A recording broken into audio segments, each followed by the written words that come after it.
Hi there, my name is Rachel Turlop, and I am thrilled today to be sharing with you some initial findings about Sesame Street and Autism Spectrum Disorder and the developmentally and culturally appropriate practices that span across continents. Through my partnership with Maseno University in Kisumu County, Kenya, I have been asked to start developing and finding content for the Early Childhood Education Program, specifically for educators to learn more and be sensitized to individuals with autism spectrum disorder. As Sesame Street has been around for over 50 years and has recognition across North America, South America, Europe, Asia, and Africa, my intent was to see how Sesame Street gave power to individuals with autism spectrum disorder. After initial analysis, I plan to share this information with my team in Kenya to determine the appropriateness of this content being used in our educational programming for students to learn from. Sesame Street introduced a character named Julia in 2015 through some of their media. However, Julia was made into a physical Muppet that debuted on episode 4715 of Sesame Street that aired on April 10th, 2017. Julia is the first character with autism spectrum disorder, and I wanted to share with you that Sesame Street recently began rebroadcasting on Kenyan television network as of May 2021 due to the COVID-19 pandemic.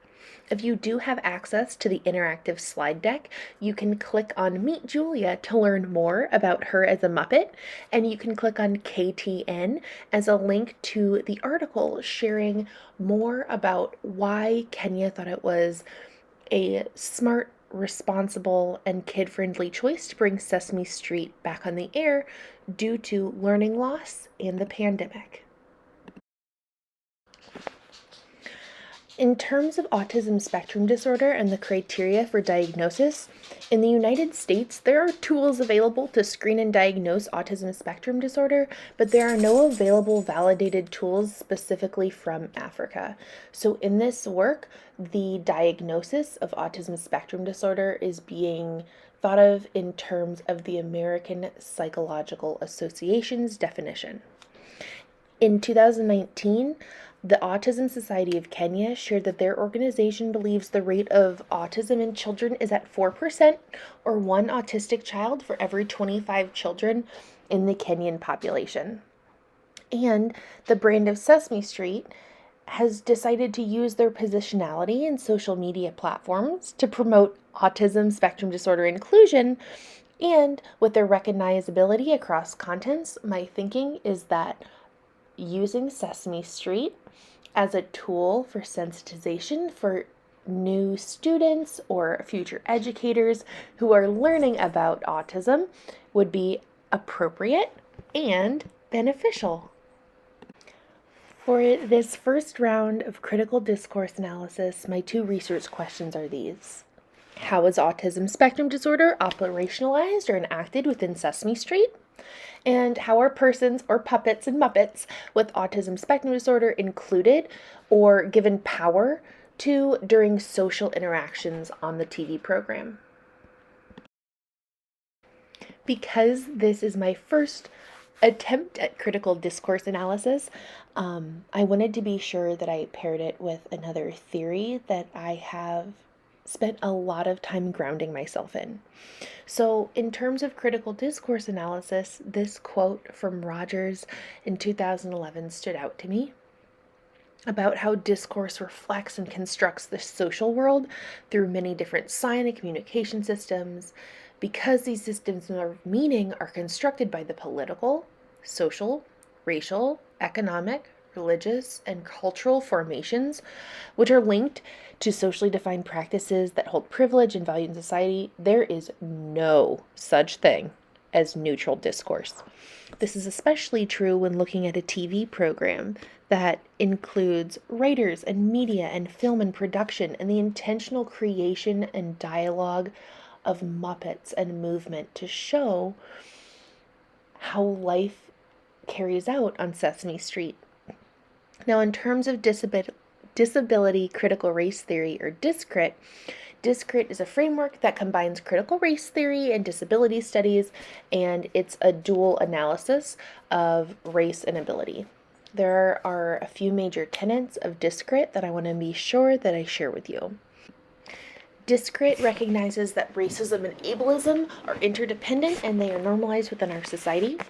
DISCRIT as a theory values multidimensional identities where humans are not just known for simply race or simply their ability, but they have multi-dimensional identities. DISCRIT recognizes that disability is a social construct, and its goal is to offer promotion to the voices of oppressed and marginalized populations. DISCRIT recognizes that whiteness and ability have been used to deny the rights to those who have had their ethnicity or race or ability or any other social choice used against them in an attempt to discredit their personhood and lived experience as a lesser than or disabled human. And DISCRIT recognizes that activism is required.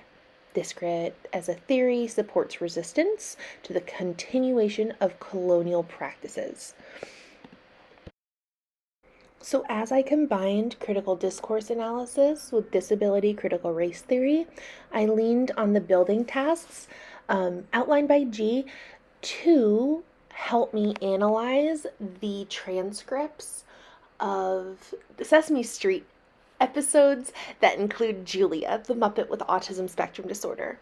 So G's building tasks include looking for significance, what practices are enacted, the different identities of the characters, the relationships, the politics, the connections, and the use of sign systems and knowledge.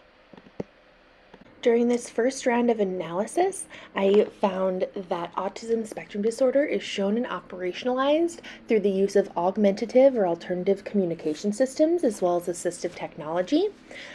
Julia is shown as becoming overstimulated with loud sounds in her environment and requires a sensory break in a different location to calm her body and process. Julia is shown as having an affinity for art and expression using pictures. Julia has a preference for sameness and routine.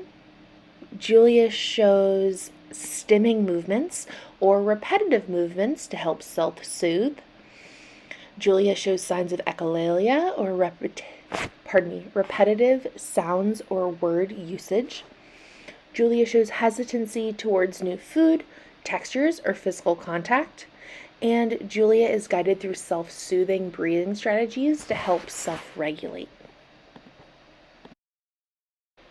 In terms of critical reflection and next steps, this is simply a beginning analysis, and it's done through the lens of me, by myself, a white American female that's able-bodied who has only spent approximately 16 months of her life in the country of Kenya. So having that positionality does not allow me to determine by myself whether or not this is an appropriate tool for sensitization training, especially when developing curriculum for a whole other country. Some questions that have come up in my thinking are, how do the behaviors mirror what individuals in Kenya see when working with students with autism? Julia's experience as an autistic individual could look, feel, and be enacted differently than individuals in Kenya. I'm interested in the similarities and differences in how adults, like the parents and caregivers in the episode, respond to behaviors or symptoms of autism spectrum disorder. In these episodes, the adults were trained to support in self-regulation, allowed Julia choice to get up and move freely, to express herself through either pictures or her assistive technology devices. And I'm also left wondering how Julia will be able to engage with other characters from different cultures. to represent the authentic disequilibrium that an individual with autism spectrum disorder goes through in experiencing a new environment.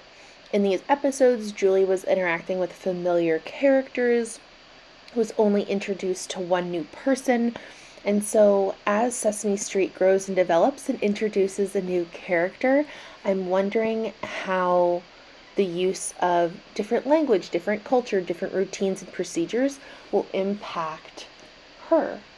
So, this is a beginning analysis, and I appreciate you taking the time to listen to these considerations.